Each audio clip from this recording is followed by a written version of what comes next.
আসসালামু আলাইকুম। জাকির টেকজোন চ্যানেলে আপনাদের সবাইকে স্বাগতম।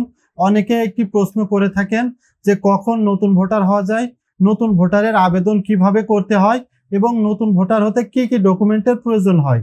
তো আজকের এই ভিডিওতে এই টোটাল বিষয়টি নিয়ে বিস্তারিত আলোচনা করব। তো আশা করছি ভিডিওটি না টেনে সম্পূর্ণ দেখবেন।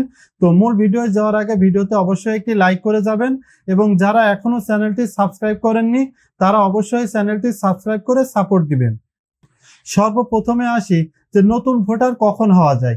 অনেকের ভিতরে একটি ভুল ধারণা আছে যে 2 বছর পর পর যে নতুন ভোটার তালিকা হালনাগাদ হয় শুধুমাত্র তখনই নতুন ভোটার হওয়া যায়। তো আসলে কিন্তু এই তথ্যটা সঠিক নয়। আপনি কিন্তু চাইলে সারা বছরই ভোটার হতে পারবেন। তো আপনার যে সংশ্লিষ্ট উপজেলা নির্বাচন অফিস আছে সেখান থেকে আপনি 12 মাসই যে ভোটার হতে পারবেন। তো এরপরে আসি যে নতুন ভোটার হওয়ার জন্য কি কি ডকুমেন্টের প্রয়োজন পড়বে। তো সর্বপ্রথম আপনার ডিজিটাল জন্ম নিবন্ধন কার্ডের ফটোকপির প্রয়োজন পড়বে। তো একটা বিষয় মাথায় রাখবেন যে আপনার জন্ম নিবন্ধনটা কিন্তু অবশ্যই অনলাইনে থাকা লাগবে এবং 17 সংখ্যার হতে হবে। এরপর আপনার পিতামাতার আইডি কার্ডের ফটোকপি দিবেন। তারপর আপনি যদি শিক্ষিত হয়ে থাকেন সেক্ষেত্রে আপনার শিক্ষাগত যোগ্যতা সনদের ফটোকপি দিবেন। এরপর আপনার নাগরিক সনদপত্র দিবেন। তো আপনি যদি ইউনিয়নে বসবাস করেন সেক্ষেত্রে ইউনিয়ন থেকে একটি নাগরিক সনদপত্র নেবেন। আর আপনি যদি পৌরসভা বা সিটি কর্পোরেশনে বসবাস করেন সেক্ষেত্রে পৌরসভা বা সিটি কর্পোরেশন থেকে নাগরিক সনদপত্র নেবেন। এরপর আপনার যদি পাসপোর্ট থাকে সেক্ষেত্রে পাসপোর্টের ফটোকপি দিবেন। আপনি যদি বিবাহিত হন এবং আইডি কার্ডে আপনার স্বামী বা স্ত্রীর নাম অ্যাড করতে চান সেক্ষেত্রে আপনার স্বামী বা স্ত্রীর আইডি কার্ডের ফটোকপি দিতে হবে এবং আপনাদের বিবাহের কাবিননামার ফটোকপি দিতে হবে। এরপর বাড়ির গ্যাস বিল, বিদ্যুৎ বিল বা পানির বিলের ফটোকপি জমা দিবেন এবং সেই সাথে বাড়ির যে ট্যাক্স রসিদ আছে সেই ট্যাক্স রসিদের ফটোকপি দিবেন। এরপরে আসি যে নতুন ভোটার হওয়ার জন্য আবেদন কিভাবে করবেন। তো আপনি যখন হালনাগাদ বাদে অন্য সময় ভোটার হবেন তখন এই আবেদনটা কিন্তু অনলাইনে করতে হবে। তো অনলাইনে আবেদন করার জন্য সর্বপ্রথম আপনাকে services.nidw.gov.bd এই ওয়েবসাইটে প্রবেশ করতে হবে।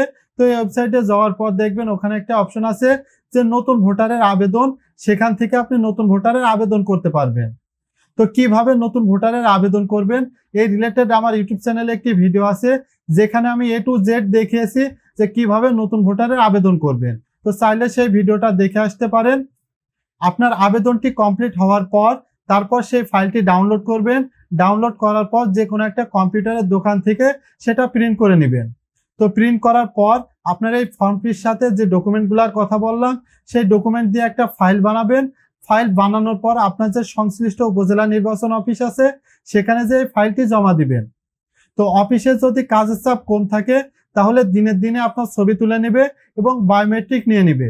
আর যদি অফিসে কাজের চাপ বেশি থাকে সেক্ষেত্রে আপনার ফাইলটি জমা নেবে এবং পরবর্তীতে ছবি তোলা এবং বায়োমেট্রিক নেওয়ার ডেটটি জানিয়ে দেবে। তো ওই নির্দিষ্ট ডেটে আপনার সংশ্লিষ্ট উপজেলা নির্বাচন অফিসে যে উপস্থিত হতে হবে, সেখানে যে আপনার ছবি তুলে আসতে হবে এবং বায়োমেট্রিকটি কমপ্লিট করে আসতে হবে। তো আপনার বায়োমেট্রিকটি দেওয়ার পর অফিস থেকে আপনার ফাইলটি যখন আপলোড করবে তার কিছুদিন পর আপনার ফোনে একটি SMS যাবে। সেই SMS এ কিন্তু আপনার জাতীয় পরিচয়পত্রের যে নাম্বার সেই নাম্বারটি দিয়ে দিবে। তো ওই নাম্বার দিয়ে কিন্তু আপনার জাতীয় পরিচয়পত্রটি ডাউনলোড করতে হবে। তো নতুন ভোটার হওয়ার পর কিভাবে নতুন ভোটার আইডি কার্ড ডাউনলোড করতে হয় এই রিলেটেড আমার ইউটিউব চ্যানেলে একটি ভিডিও আছে, চাইলে দেখে আসতে পারেন। সেখানে আমি দেখিয়েছি যে কিভাবে নতুন ভোটার আইডি কার্ডটি ডাউনলোড করতে হয়। তো ভিডিওটা যদি ভালো লেগে থাকে তাহলে অবশ্যই একটি লাইক দিয়ে যাবেন এবং চ্যানেলটি সাবস্ক্রাইব করে সাথে থাকবেন। দেখা হবে আগামী নতুন কোনো ভিডিওয়। সেই পর্যন্ত সবাই ভালো থাকবেন, সুস্থ থাকবেন। আসসালামু আলাইকুম।